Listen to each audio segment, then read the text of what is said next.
I know most of you girls dream of having a billionaire fall for you. Well, I had two of them, and right now, they are both standing at the edge of a cliff in the pouring rain, ready to end each other just to hear me say one name. On my left is Julian, the golden boy. He owns half the tech industry and has a smile that could melt diamonds. On my right is Zane, the Prince of Shadows. He's the heir to the private military empire, and he's never lost a fight in his life. They've been best friends since they were 5, but today, that friendship is dying. Choose, Chloe, choose! Julian screams, his white silk shirt soaked with blood and rain. Tell him you're mine, or I swear I'll jump. Zane steps forward, his eyes cold as winter grave.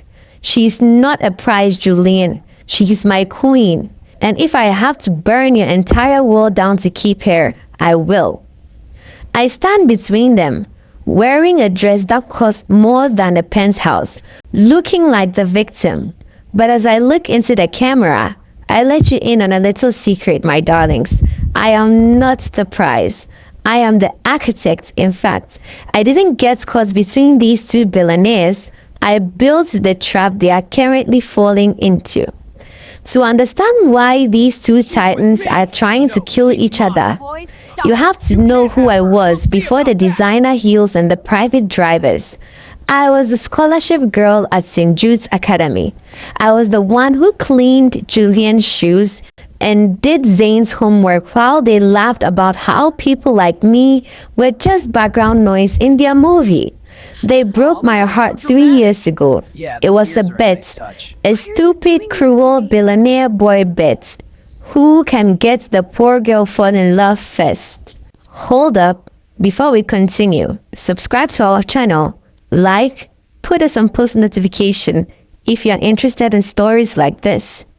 They recorded me confessing my love, played it at the senior prom, and laughed while I ran out into the night. I didn't cry. Well, I did. But then I dried my eyes and realized that billionaires don't feel guilt. They only feel loss. So I disappeared.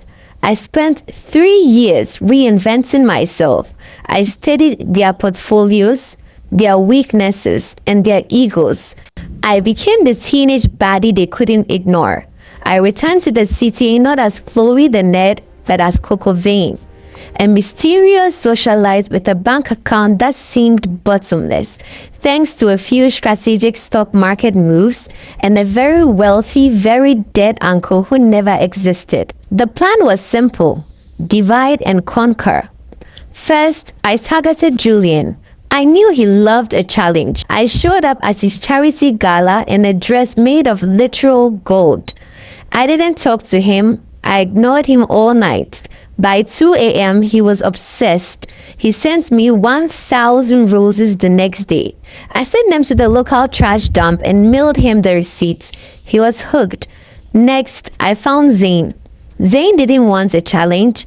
He wanted a soulmate. I accidentally met him at a private art gala, crying over a painting that I knew was his mother's favorite. Within a week, he was telling me secrets he hadn't even told his therapist. For 6 months, I lived a double life.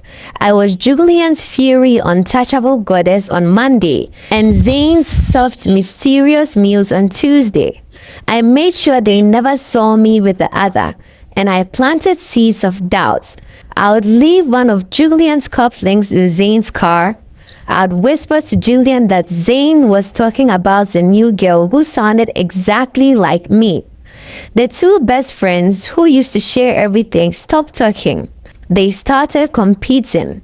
If Julian bought me a yacht, Zane bought me an island. And if Zane threw me a party in my honor, Julian would buy the building next door just to shut it down.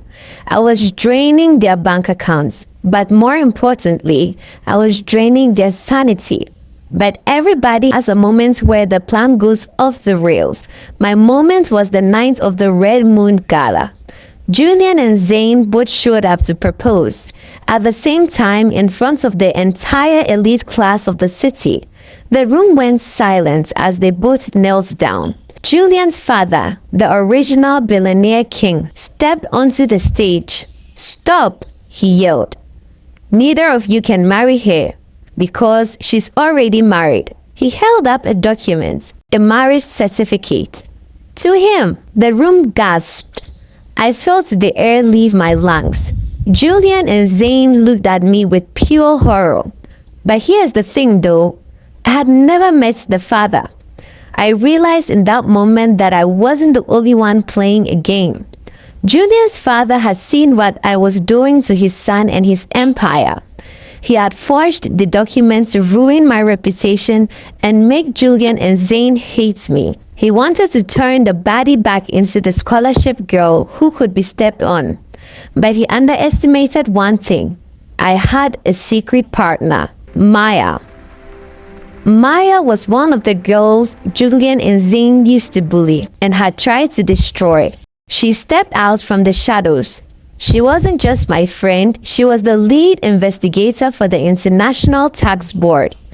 "Actually, Mr. Sterling," Maya said, her voice cutting through the silence, "that marriage certificate is fake. But these bank statements showing you've been stealing from your son's trust fund to pay for your gambling debts, well, these are very, very real." The father was arrested.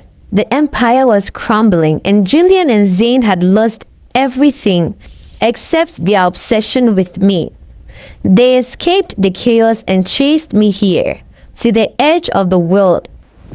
They don't care about the money anymore. They don't care about the scandal.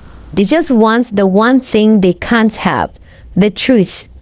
"Who do you love, Chloe?" Julian asks, his voice breaking. "Is it the golden boy or the shadow?" I look at them both. I see the little boys who laughed at me 3 years ago. I see the man who tried to buy me for the last 6 months. I have a confession, I say, stepping back toward my waiting helicopter. I never loved either of you. You were a project, a lesson in what happens when you treat people like toys. I pulled out the recording from 3 years ago, the one where they were both laughing at me. I played it loudly. The sound of their own voices mocking me fills the air. "You asked who I choose?" I say as the helicopter blades begin to whir. "I choose the girl you tried to destroy because she's the only one in the story who actually has a heart." Julian and Zane are still on that cliff. They didn't jump, no. They are just stuck. They have no money, no best friend, and no Chloe. Me? I'm in the air, flying toward a new city. I have the millions I invested from their gifts, and I have a new name. People ask me if I feel bad for making two best friends fight. I just tell them the truth. I didn't make them fight. I just gave them a mirror, and they didn't like what they saw. Being a baddie isn't about being mean. It's about making sure the people who hurt you never forget your name. And trust me, they never will. If you're enjoying this story, be sure to subscribe, leave a like, and put us on post notification. There will be so much more coming your way.